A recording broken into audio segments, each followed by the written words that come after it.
ఏది నిజం. నమస్కారం, నేను మీ డిఆర్కే. ఏది అనే నిజం అనే కార్యక్రమం ద్వారా మరొకసారి మీ ముందుకు వచ్చాను. చాలా గ్యాప్ వచ్చింది కదండి, కొంచెం నా అనారోగ్యం వల్ల వీడియోస్ చేయలేకపోయాను.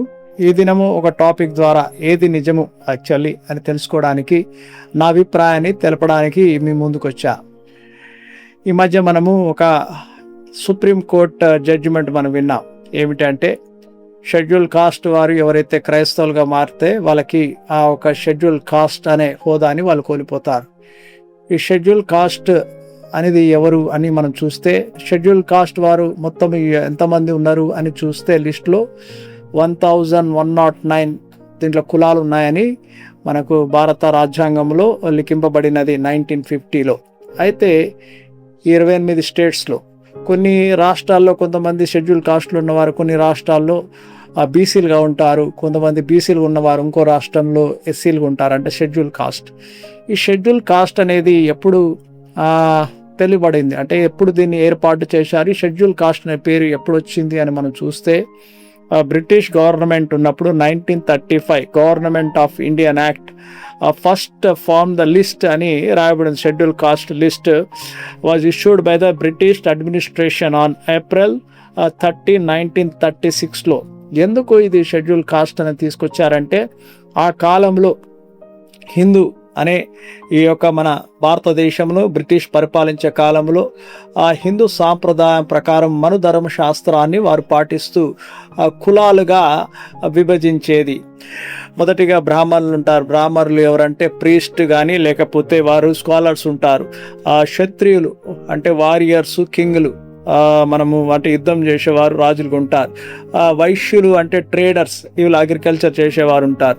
శూద్రాసు అంటే లేబర్స్ అండ్ సర్వింగ్ ప్రొడక్టివ్, అంటే ఈ సర్వ్ చేసేవాళ్ళు చాలామంది ఉంటారు, శూద్రాలు. ఎవరైతే నాకు తెలిసిన మట్టుకు ఎవరైతే ఈ యొక్క పైన ఉన్న వర్ణాలు ఎవరైతే ఉన్నారో, బ్రాహ్మణ, క్షత్రియ, వైశ్య, వీళ్ళకి జన్యం ఉంటుంది. ఈ శూద్ర వారికి జన్యం ఉండదు, గోత్రము ఉండదని నేను అనుకుంటున్నాను. ఒకవేళ నేను తప్పైతే కరెక్ట్ చేయండి. అయితే వీరి ఒక 4 వర్ణాలని అంటే దూరపరిచిన వారు ఎవరు అంటే దళితులు అని రాశారు. వీళ్ళు ఎవరు అంటే అన్టచబుల్, వీరు మనుషులే, మనలాంటి మనుషులే, కానీ వీరు ముట్టుకోకూడదు. వీరిని చాలా వివక్షముగా చూసేది, వీరు ఊరు బయట ఊరు ఉంచేది.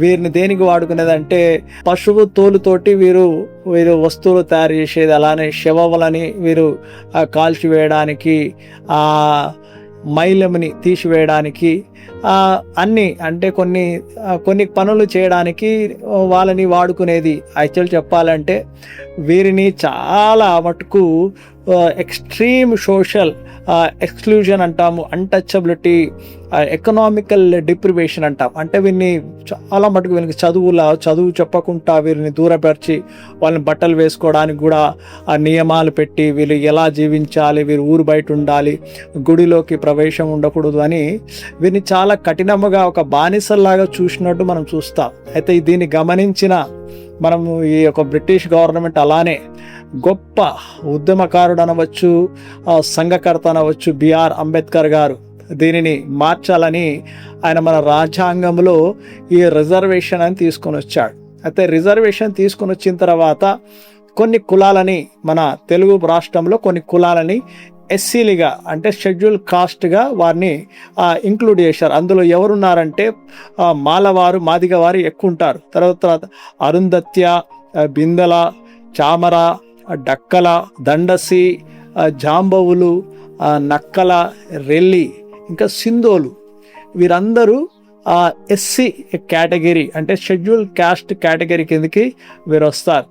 అయితే మనము సర్వసాధారణంగా ఎస్సీలు అనే వారికల మాల, మాదిగలనే మనం జ్ఞాపకం చేసుకుంటూ ఉంటాం. కానీ ఈ ఉన్న మిగతా కులాలు వాళ్ళు కూడా షెడ్యూల్డ్ క్యాస్ట్ కిందకి వస్తారని జ్ఞాపకం చేసుకోండి. అయితే ఎప్పుడైతే పోస్ట్ ఇండిపెండెన్స్ 1950లో ఆర్టికల్ 341 కాన్స్టిట్యూషన్ ఆఫ్ ఇండియాలో మనకు ఆర్డర్ ఏమొచ్చిందంటే, ఆగస్టులో ఇష్యూ అయిపోయినది. ఆగస్టు 10, 1950లో ఈ రిజర్వేషన్స్ అని కానీ వీరి యొక్క వెనుకబడిన తనాన్ని ముందుకు తీసుకురావడానికి, ఎడ్యుకేషన్ని ముందుకు తీసుకురావడానికి, వీరి యొక్క పరిస్థితిని మార్చడానికి వీళ్ళకి స్పెషల్ రిజర్వేషన్ కేటగిరీ అని గవర్నమెంట్ మన ఇండియన్ కాన్స్టిట్యూషన్ ద్వారా ప్రతి వారికి ఇది అమలు పరిచారు.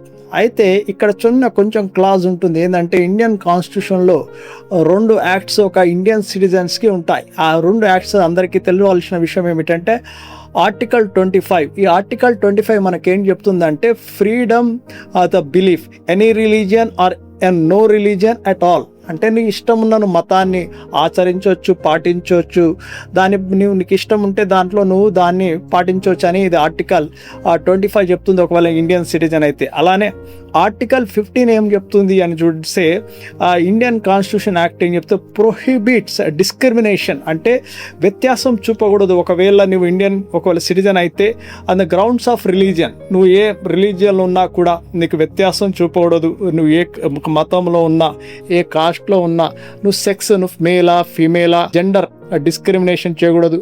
నువ్వు ఏ ప్రాంతంలో పుట్టావని కూడా డిస్క్రిమినేషన్ చేయదని ఈ ఆర్టికల్ 15 మనకు ఇండియన్ కాన్స్టిట్యూషన్లో మనకు చెప్పబడుతుంది. ఈ 2 యాక్ట్స్ చూసుకుంటే మరి ఒకసారి ఇక 1915లో ఒక ఆర్డర్ ఇచ్చారు. ఏం ఆర్డర్ అంటే, ఈ ఆర్డర్ చెప్పినప్పుడు నాకు కొంచెము ఈ 2 ఆర్టికల్స్కి కొంచెం ఇది నాకు అర్థం కాలేదు. ఒకవేళ చాలామంది దీనికి పోరాడుతున్నారని కూడా నేను చూస్తున్నాను. యూట్యూబ్లో కానీ అనేకమైన ఉద్యమాలు కూడా చేస్తున్నారు, పోరాటాలు చేస్తున్నారు. అయితే నా అభిప్రాయాన్ని నేను తెలియపరుస్తాను.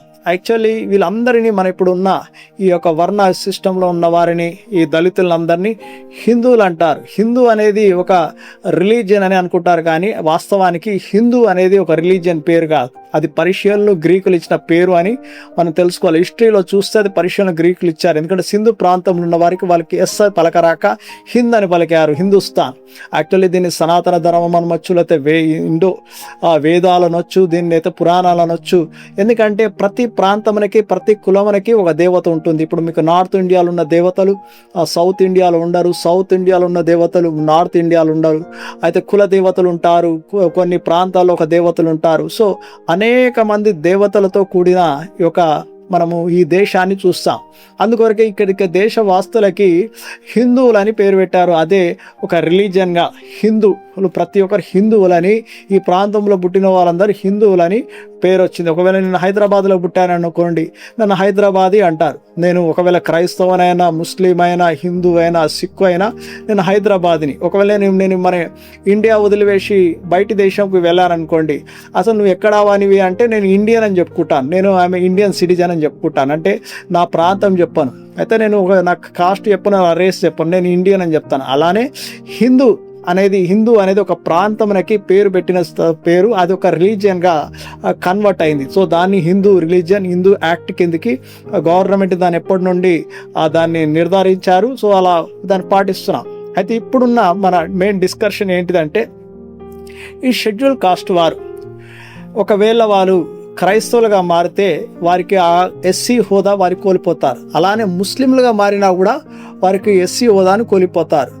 వారికి ఎస్సీ హోదా ఎప్పుడు ఉంటుందంటే వారు హిందువులుగా ఉన్నప్పుడు, లేకపోతే బుద్ధిజం పాటించినప్పుడు, లేదా సిక్ని వాళ్ళు పాటించినప్పుడు వారికి ఆ ఎస్సీ హోదా వారికి ఉంటుందని ఆ గవర్నమెంట్ 1950లో ఆర్డర్ ఇచ్చినది. అయితే ఇది చాలామందికి నచ్చలేదు. ఎందుకంటే ఇక్కడ వివక్షని మనం చూస్తాం. ఎందుకు వివక్ష అంటే, ఇక్కడ ఆర్టికల్ 25 ఆర్టికల్ 15లో చెప్పిన దానికి కొంచెం భిన్నంగా నాకు అనిపించింది. అంటే నా అభిప్రాయము కొంచెం భిన్నంగా అనిపించింది. దీనికోసం పోరాటం చేస్తూనే ఉన్నారు. కానీ మనం మొత్తం చూస్తే మన భారతదేశంలో ఎస్సీలు ఎంతమంది ఉన్నారు అని, ఎన్ని కులాలు ఉన్నాయంటే, ఇందాక నేను చెప్పాను 1109 కాస్ట్లు ఉన్నాయి. అయితే పాపులేషన్ చూస్తే 17% ఉన్నారు. మోర్ దాన్ 17% ఉంటారు. అయితే చాలామంది క్రైస్తవులుగా మారారు, కొంతమంది ముస్లిమ్స్గా మారారు. ఎందుకనగా అంటే ఈ వివక్ష నుండి దూరపరచడానికి కోసం, వివక్ష నుండి వారు ఈ యొక్క అంటరానితనం నుండి, ఈ యొక్క సోషల్ డిస్క్రిమినేషన్ నుండి దూరపరచడానికి కోసం వారి యొక్క మతాన్ని మార్చుకున్నారు. ఎందుకంటే వారి గుడిలోనికి కూడా వాళ్ళని రానియరు. ఒకవేళ గుడిలో వాళ్ళు వస్తే గుడి మైలపడుతుందని వారికి నీళ్లు కూడా ఇవ్వరు. ఎందుకంటే మనుధర్మ శాస్త్రం ఒకవేళ మీరు చదివినట్లయితే ఘోరమైన ఒకవేళ మీరు చదివితే దానిని మనుధర్మ శాస్త్రాన్ని మన బాబాసాహెబ్ అంబేద్కర్ గారైతే దాన్ని చింపివేశారు. ఈ కాలంలో ఆ పని చేయడానికి ఎవరికి ధైర్యం జాలది, కానీ ఆయనైతే దీన్ని తీసివేయాలని చెప్పాడు. ఎందుకంటే అంత ఘోరం అని చెప్పారు. అయితే ఈ దినం ఉన్న టాపిక్ నేనేం చెప్తానంటే ఒక చిన్న సన్నివేశాన్ని చెప్తా. అంటే ఈ సన్నివేశం ద్వారా ఇల్లుస్ట్రేషన్ అనుకోండి, ఈ ఇల్లుస్ట్రేషన్ ద్వారా మీరే అర్థం చేసుకోండి. అసలు ఈ ఇల్లుస్ట్రేషన్ మీకు అర్థమైతే అసలు గవర్నమెంట్, మన ఇండియన్ గవర్నమెంట్ కాన్స్టిట్యూషన్ అసలు ఎలాంటి ఈ నిర్ణయం తీసుకున్నారు, ఎందుకు తీసుకున్నారు, దీని వెనుక కారణం ఏమిటి అని తెలుసుకోండి. ఒక ఇద్దరు కపుల్ ఉంటారు, అంటే దళిత కపుల్స్ ఉంటారు. ఆ దళిత కపుల్స్ వాళ్ళు మొదటిగా ఏం చేస్తారు, హిందూ దేవతను పూజిస్తారు. పూజించినప్పుడు వారు ఎప్పుడైతే మార్కెట్కి వెళ్ళినప్పుడు వాళ్ళ పరిస్థితి అలానే ఉంటుంది. అలానే ఎప్పుడైతే వారు బుద్ధ దేవతని పూజించినప్పుడు వారు మార్కెట్కి వెళ్ళినప్పుడు వాళ్ళ పరిస్థితి అలానే ఉంటుంది. మూడవది, ఎప్పుడైతే గురునానక్ని వారు సిక్ రిలీజియన్ని ఫాలో అయినప్పుడు కూడా వారు మార్కెట్కి వెళ్ళినప్పుడు వారి పరిస్థితి అలానే ఉంటుంది. ఎప్పుడైతే వారు క్రైస్తవుని అంటే యేసుక్రీస్తుని సిలువని ఎప్పుడైతే వాళ్ళు ప్రార్థన చేసినప్పుడు వాళ్ళకు మార్కెట్కి వెళ్ళగానే వారు గొప్పవాళ్ళు అయిపోతారు ఇమీడియట్గా, అంటే రిచ్ పీపుల్ అయిపోతారు. అలానే వారు అల్లాహ్కి నమాజ్ చేసినప్పుడు, అది ముస్లింలో మారినప్పుడు వెంటనే వాళ్ళ పరిస్థితి మారిపోయి మార్కెట్కి వెళ్ళినప్పుడు వారు గొప్పవాళ్ళు అయిపోతారు అని ఇది నాకు అర్థమైంది. ఎందుకంటే గవర్నమెంట్ తీసుకున్న ఈ నిర్ణయం 1950లో, ఒకవేళ నువ్వు మతంని మారిన వెంటనే నీ స్థితి కానీ, నీ పరిస్థితి కానీ, నీ పితరులు ఏదైతే అనుభవించిన స్థితి కానీ మారిపోతుంది అని చెప్పడం అనేది నాకైతే అర్థం కావట్లేదు. ఇది మీకు ఒకవేళ దీనికోసం పోరాటం కూడా చేస్తున్నారు, కానీ న్యాయంగా నాకు అనిపిస్తలేదు. నా ఉద్దేశంలో ఇట్ ఈస్ నాట్ జస్టిఫైడ్ అనిపిస్తుంది. దీని ఎందుకు ఇది ఇలా ఉన్నది అని చూస్తే నాకు చిన్నప్పుడు ఒక స్టోరీ గుర్తుకొస్తుంది. ఆ చిన్నప్పుడు స్కూల్లో చెప్పేది ఏమిటంటే, ఒక్కొక్క స్టిక్ ఒక స్టూడెంట్స్ని తీసుకురమ్మంటారు. ఎప్పుడైతే ఒక్కొక్క స్టిక్ తీసుకొచ్చినప్పుడు దాన్ని ఈజీగా విరిచివేస్తారు. అదే అన్ని స్టిక్స్ కలిపి తీసుకొచ్చినప్పుడు దాన్ని విరిచివేయడం చాలా కష్టం ఉంటుంది. ఎందుకంటే ఐకమత్యం బలం. మొదటిగా ఏదైతే ఈ షెడ్యూల్ కాస్ట్లో ఐకమత్యం లేదని నేను గమనిస్తున్నాను. ఈ ఐకమత్యం లోపమును బట్టే ఇప్పటివరకు ఉన్నతమైన స్థానంలో, అంటే ద మోస్ట్ పవర్ఫుల్ ప్లేస్లో మనము చూస్తే ఎవరు మనకు కనిపించరు. ఒకవేళ షెడ్యూల్ కాస్ట్ వాళ్ళు వేరే వాళ్ళ ఒక ఆధిపత్యాన్ని ఒప్పుకుంటారు, కానీ వాళ్ళలోనే ఆధిపత్యాన్ని ఒప్పుకోరు అని నాకు అనిపిస్తుంది. అంటే దీన్ని ఒకవేళ ఉన్నట్లయితే కరెక్షన్ చేసుకుంటే మంచిది అని నేను అనుకుంటున్నాను. అంటే రాబోయే తరంలో కూడా ఇంకొక సజెషన్ నాకున్నది, మీరు అందరూ దీనికి ఆలోచిస్తే మంచిదని అనుకుంటున్నాను. ఎందుకంటే చాలామంది ప్రొఫెసర్స్ ఉన్నారు, జ్ఞానం ఉన్నారు. ఈ ఎస్సీ కేటగిరీకి ఉన్న వారికి అందరికి ఒకటే రిజర్వేషన్ కదా. అయితే దీంట్లో అనేకమైన కులాలు ఉన్నాయి, దగ్గర 1109 కులాలు ఉన్నాయి. ఇవన్నీ కులాలన్నీ తీసివేసి ఒకటే కాస్ట్ పెట్టండి, లేకపోతే ఏదో ఒక పేరు పెట్టండి. ఆ కాస్ట్కి ఆ పేరు పెట్టి అందరిని ఒక దాంట్లో పెట్టండి. అప్పుడు వారికి ఆ ఒక సంఖ్యాబలం ఎక్కువ ఉంటుంది. ఆ సంఖ్యాబలం ఎక్కున్నప్పుడు కూడా ఆ ఐకమత్యంతోటి మనం రాజ్యాంగంలో మన హక్కులని, ఎందుకంటే మనకు 1950లో కూడా చెప్పాలి అంటే వారు ఈ యొక్క ఎస్సీలని, దళితులని ముందు అణచివేశారు. ఎందుకు, వీళ్ళకి చదువు లేదని. ఇప్పుడు కూడా వారి ఆర్టికల్ 25, ఆర్టికల్ 15 మనకు ఇండియన్ కాన్స్టిట్యూషన్ ఇచ్చిన తర్వాత కూడా దానిని కుదరది అని నువ్వు ఒకవేళ క్రైస్తవునిగా ముస్లింగా మారితే నీకు అది పోతుందని చెప్తుంటా. అంటే వారి పితరులు బాధపడినది, వాళ్ళు వివక్షకు గురి అయినది, వారి స్థితి ఏమైనా మారుతున్నదా? వారిని నిజంగానే చూస్తే ఇప్పుడు మీరు గ్రామాలకు వెళ్ళి చూస్తే వాళ్ళు ఏ మతాన్ని తీసుకున్నా వారి కులం పేరు తీసుకోకుండా వారితో మాట్లాడుతున్నారా? లేదు కదా. ఎందుకు ఇంకా మనము ఈ 2026లో ఉన్నాం, అడ్వాన్స్ కాలంలో ఉన్నాం. ఇంకా మనలో మానవత్వం లేకపోవడము మంచిది కాదు. మానవత్వం అనేది మొదటిగా నేర్చుకోవాలి. మతం ఉండవచ్చు, నీకు అభిప్రాయం నీ మతమే, కాకపోతే మానవత్వం అనేది మొదటిగా మానవునికి లేకపోతే ఏ మతమైనా వ్యర్థమే అని జ్ఞాపకం చేసుకోండి. మానవత్వం లేని మతమే కాదని నేను ముందు కూడా చెప్పాను నా వీడియోస్లో. ఎందుకంటే నేను క్రైస్తవంలో మొదటిగా ఏం చెప్తాడంటే, యేసుక్రీస్తు నిన్ను వల్ల నీ పొరుగు వాడిని ప్రేమించాలి. ప్రేమించలేని వానివి అయితే నువ్వు క్రైస్తవునే కాదు. అందుకొరకే మేము ప్రతి ఒక్కరిని ప్రేమించడానికి ప్రయత్నిస్తాం. మాకు అందుకొరకే ఒకవేళ మాదం క్రైస్తవుల్లో ఎస్సీలు రానియండి, ఎస్టీలు రానియండి, ఓసీలు రానియండి, ఏ కులపు వాళ్ళు వచ్చినా కూడా వాళ్ళకి అన్ని రకాల అధికారాలు ఉంటాయి.